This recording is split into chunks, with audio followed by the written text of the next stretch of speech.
What up, squad? It's been a while. It's been a minute. It's because my computer, ever since the hurricane, they've unplugged everything in the office, and now it finally, my computer that was linked to this TV kept going out. I'm sure you've seen it in many videos. So I bought a Mac for $100 off a marketplace because that was a steal. And now we can continue, and it actually connects really well. As much as I don't like Mac, I'll admit this is convenient. Moving forward, we're still in the heart cardiology session, and I'm excited to get back into studying. So we're talking about bundle branch blocks. I'm going to jump the gun here. Go back one. Just go back. Is my thing on? We're lit. We are lit up. It's too fast. Don't do that. This table shows the following. Okay, yeah, so conduction system disturbances. So we have bundle branch blocks. We have left bundle, right bundle branch block, right bundle branch block, left bundle branch block. We have atrial disturbances, right, left, and then ventricular. They're different. They're called something different with ventricular. But point being, more so things that we have to learn to read when we're looking at a 12 lead. So we can figure out if there is a right or left bundle branch block. You have to look at it like a code, right? So we're looking at this.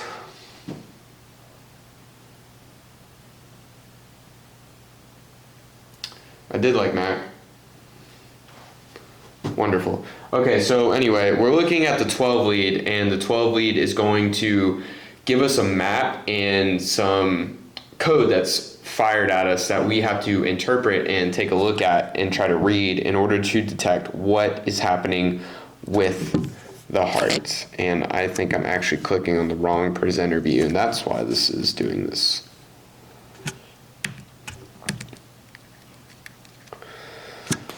So as we're looking at this, we're looking at all of the different 12 leads. We call it a 12 lead, right? Because we have 12 leads, and depending on what's happening with specific ones is going to determine not just static cardiac rhythms, like if we're looking at lead 2 for all the previous heart rhythms, like now we're looking at specifically parts of the heart that are failing, not just the heart itself. So we're getting very detailed, and when we're getting detailed, we have to look at specific linings in order to determine what's happening. So one thing that we're always looking at is V1. We're always going to be looking at V1. Here it is. And if you try to think about where the placement of V1 is, right? So you have V1, V2. V1 is right up here in this section. And the heart, so it's taking a look at the right atrium of the heart. It's the closest angle of electrical activity that it can determine specifically to isolate what's happening in the right atrium. Why does the right atrium matter? That is the first atrium that the heart is pumping all of the blood, the system, the body, all of the blood is going to the right atrium first. So a lot of what we can determine what's happening, we're always going to be looking at V1. Another one we're looking at, V6. Right, so think of the two extremes is where the most important information is at. V6 is all the way here on your lateral. So that's going to determine what's happening when the blood exits the heart. Right atrium, blood enters the heart. V6, that's the left ventricle, that is the blood exiting the heart, going to the system, the body, the rest of everything else. So whenever we're determining bundle branch blocks, we're looking at V6, we're looking at V1. The other one is, I get this confused, I thought it was AVF. AVF is your lead that's straight down. AVL. So we're going to look at AVL to determine a lot. In a nutshell, everything that I'm going to be talking about now. So let's back it up. Back it on up. Not that far. Okay, so if the ventricle is enlarged, it contributes more electrical activity. And leads to hypertrophy, the direction of hypertrophy. So that's why we're looking at this 12 lead at specific points to determine which lead is picking up more of that electrical activity, that hypertrophy. If it's infarcted, it's going to have no electrical activity, and the vector will point away from it. So we're going to identify the conduction system disturbances, such as bundle branch blocks. So if you have a QRS complex with a bizarre appearance and a duration of longer than 0.12, no longer nice and tight, we will label this fat and sassy. So if you have a QRS that is fat and sassy, 120 milliseconds more than that, there's going to be some abnormality in the conduction through the ventricles. A type of intraventricular conduction defect involving impaired conduction from the bundle of his. You have your heart, right? The center is where the bundle of his is, the bottom center. To one or more bundle branches. So you have your right bundle branches, and I get this messed up because of the screen. Right bundle branches, left bundle branches. So it goes like this around the ventricles. Purkinje fibers. Right bundle branch blocks, terminal R wave. So when we're reading our 12 lead, this is what we're looking for. We're looking for a terminal R wave in V1, just like we talked about. V1, where the blood is entering the heart. Typically, the QRS complex appears with an RSR complex or R prime wave. It means there's two, it's almost like a double R wave. So it looks like rabbit ears. And the firefighter way to determine something's going on, if you just see rabbit ears and you label it as right bundle branch block, you're going to be right 75% of the time. It's not bad, but we can do better, right? That's why we're here. That's why we got to pass the test. We want to excel at this. So we're going to learn how to determine it along with the rabbit ears, what actually means it's a true right bundle branch block. So terminal S waves are also seen in leads 1, AVO we were talking about, and AV6, V6. So V1, V6, AVO, leads 1. We're going to see terminal S waves, and I'll show you what that looks like. So lead 1 and lead AVO, lead 1, lead AVO, and V6. We're looking for terminal S waves. So here we have a broad and deep, makes like an S wave. So you have your QRS terminal S wave. You can see that it's pretty broad here as well and broad here as well. And yeah, this is still right bundle branch block. And then this is the rabbit ears that we're talking about, the R prime wave, second R wave. So it's kind of hard. You could confuse it where it's like, oh, QRS, but no, actually the Q is all the way back here and the R just barely goes up. Just barely. So it's first R, down, oh, it's another R, and then the S wave is where that exits, right there. Yeah. You have upside down U wave, or QRS T wave, upside down T wave. And we'll talk about left bundle, well, it's here, so let's talk about it. So if we have left bundle branch block, then you're gonna see deeper S waves, right? Like not so much here, but this is dipping pretty low. And we wanna look at V1 and we wanna look at V6. Blood is entering the heart, blood is exiting the heart. V1, V6. That's why we're taking a look at those leads in particular. Because if you don't logically try to understand like what's happening when you just look at this and you just try to memorize, okay, lead 1, AVL, lead 2, V1, then you're going to keep getting them mixed up. So you have to think about it in order to fully understand it instead of just memorizing codes, right? Like let's understand why it's happening. And you also have like a broad, clumsy R wave here. So Q, R, the R is just kind of like doing its own thing. I mean, it's almost looks like rabbit ears, but in V6, it's almost like it's staggered and then comes back down. So it hung out there for a little bit. And there's some more things, and they give us bad examples actually. So look up more of these on the internet. So this figure shows a 12 lead showing right bundle branch block. Now what are we looking for? We're looking for AVL, right bundle branch block. We're looking for rabbit ears. We're looking for the lead V1. We're looking for lead V6. And I want to say lead 1 as well. We're looking for deep S waves in AVL, in lead 2, not lead 2. AVL, V1, I want to say lead 1. I think it's lead 1. Let's see. Yes, so lead 1, AVL, and V6. That's where we're looking for terminal S wave. So let's take a look at those, right? Lead 1 right here. Okay, you got an S wave. It goes way down here. And it kind of does like a weird thing there. AVL, let's look. Almost looks normal a little bit. So you have your QRS. And it dips down. You have a broad S wave, how it kind of does the S fashion. So 1, AVL, V1. This is where we see our rabbit ears, right? It kind of pops up. Oh no, another R wave. Double rabbit ears, V1. And then V6 is doing its thing. I guess that's, yeah, you can kind of see the S wave here as well. So this is for right bundle branch block. Left bundle branch blocks, we have terminal S waves in V1, and we have terminal R waves that are seen in 1, AVL, and V6, just like we talked about. Not to say it over and over again because I'll forget. Right bundle branch block and left bundle branch block aberrations describe the shape of the QRS complex in aberrantly conducted beats. So, 1, AVL, and V6, and then V1, terminal S wave and V1. Let's see what V1 looks like.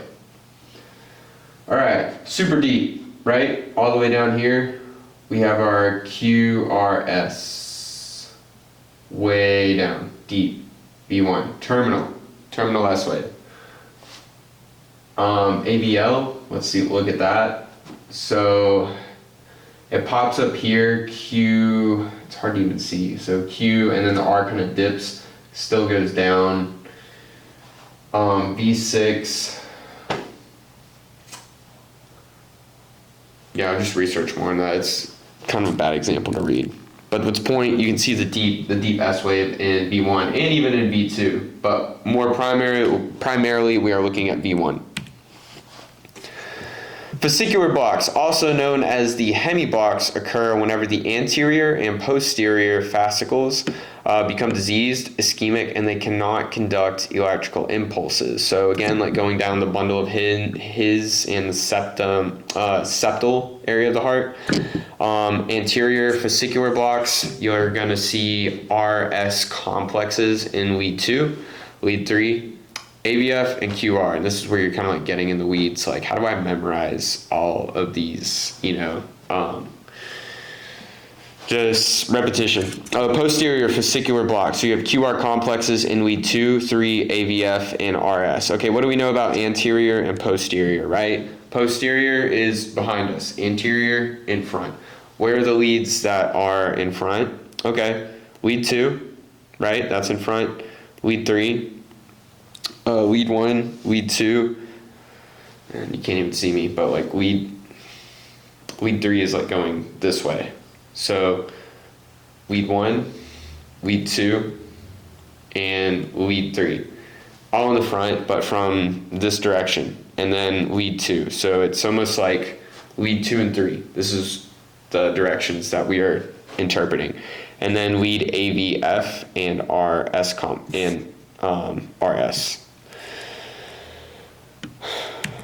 This section gets me every time. Bifascicular blocks, a combination of 2 or more blocked fascicles or conductive pathways. Combinations vary and produce different effects in different patients. So right bundle branch block and anterior hemiblock. Right bundle branch block and posterior hemiblock. Anterior hemiblock and posterior hemiblock. Trifascicular block, when all 3 components are blocked or impaired. So when you have everything I just said at once, trifascicular block. Occasionally provides AV conduction. Concordant precordial lead patterns, when the QRS complex and the precordial leads are all in the same direction. Has several possible explanations, including improper lead placement, probably going to be human user error, so that's why you want to be professional at putting your leads on. For anterior wall myocardial infarctions and ventricular tachycardia. You could be detecting either of these things. So either you suck at placing leads, they're having a heart attack, or they're in ventricular tachycardia. Evaluate the chamber size for abnormality or hypertrophy. right atrial abnormality was formerly called right atrial enlargement or right atrial hypertrophy. Right atrium will dilate if returning venous pressure is elevated or pulmonary pressures are high, often associated with chronic pulmonary disorders.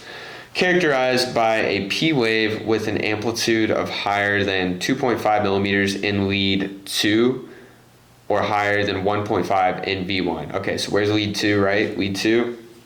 No, lead 2 is like this. Lead V1 is here. So you have 2, V1 is going to detect right here. If the heart is 4 chambers, the closest chamber is the right atrium. That's what we're detecting.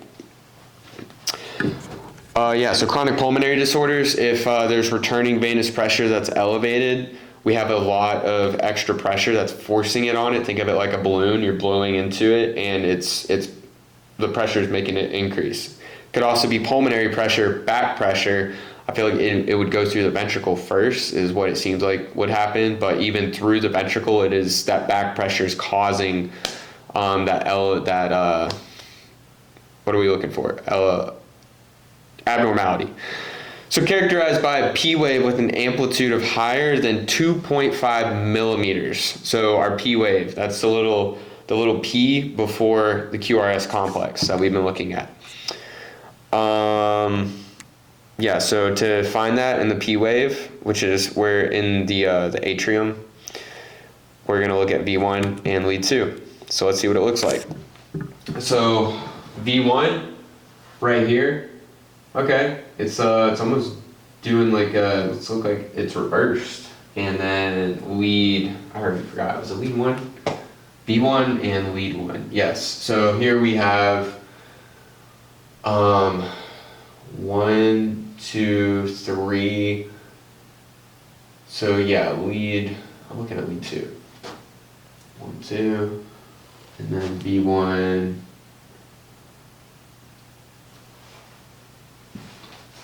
And I'm already lost. I thought I was looking at 2. Am I not looking at 2?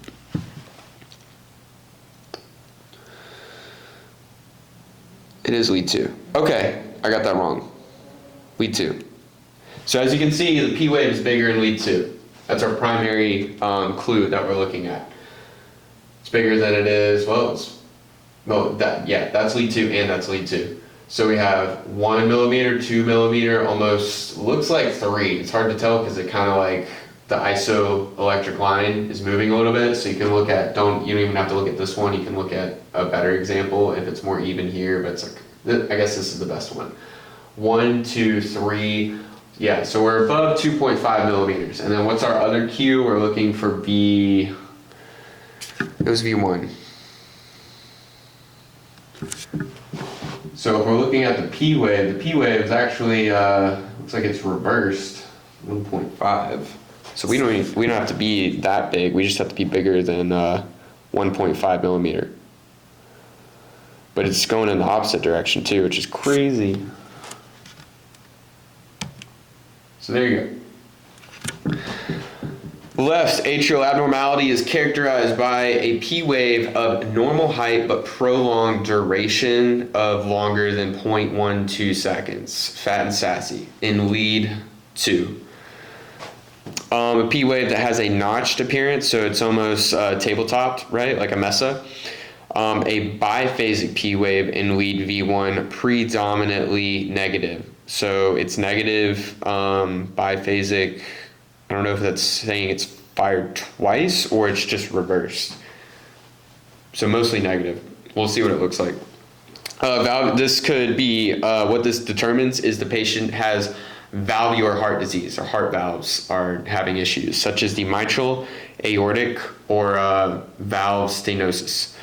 Hypertensive heart disease, you have cardiomyopathy, and then you have CAD as well. All right, so here we have right atrial left or 12 lead electrocardiogram for left atrial abnormality. What are we looking for? We're looking at the P wave. It's not going to be super spiked or tall, but it's going to be abnormal. In what way? It's going to be, as a mesa, it's going to be longer, or it's going to be notched. Also could be biphasic and upside down. And I forgot which one we're looking at. So if it's left, we're probably looking at V6. V1, lead 2, nope, we're looking at 2. Looking at 2 and V1 still. All right, so we're still looking at 2 and V1. So here you can see, you can call it rabbit ears, but that's notched. It's almost like a mesa, right? Like a volcano. Maybe that's why it's biphasic. That's because it's firing twice. Now it kind of makes sense. And then V1, it's doing this craziness right here. It's dipping low. So low it's hard to even determine here, but you see it's biphasic. So it's even going negative and it's firing twice. Biphasic, 2. This is finally starting to make sense to me. Right ventricular hypertrophy, usually caused by pulmonary hypertension, has an R wave that exceeds the height of the S wave in V1. Right ventricular hypertrophy. So if you have pulmonary hypertension, you have high blood pressure from breathing, then you're going to see an R wave that has exceeding height of the S wave in V1. QRS. QRS. V1. QRS. And then it dips down, T wave, recharged, boom, back again. QRS. It's lower again. So notice the isoelectric line where everything is at equilibrium for this, right? Once it gets down to the S wave, it's lower than it is when it started. And then the heart repolarizes back to normal. And that's going to happen in V1. We can see it in V2 as well. Primarily we're looking at V1 though. So as an example, what it would look like normally, you can look at V5, right? So this is our P wave. Atria fires, QRS, well, even that's still a little bit lower. It's not as pronounced as here, but it's closer to being normal in V5. I guess V6 would be a better example for that. So that you can see where the isoelectric line is the median or mean. Left ventricular hypertrophy. So commonly due to systemic hypertension, but also from some cardiac abnormalities. So the left ventricle wall thickens due to an increased workload. The left ventricle loses elasticity and fails to pump blood effectively, leading to heart failure. So ECG criteria is typically based on the QRS voltages. You have the deepest S waves in lead V1 plus, what is that saying? I don't know what V1 plus is, or it's just adding to this. So the tallest R wave in V5, V6, taller than 35 millimeters and or R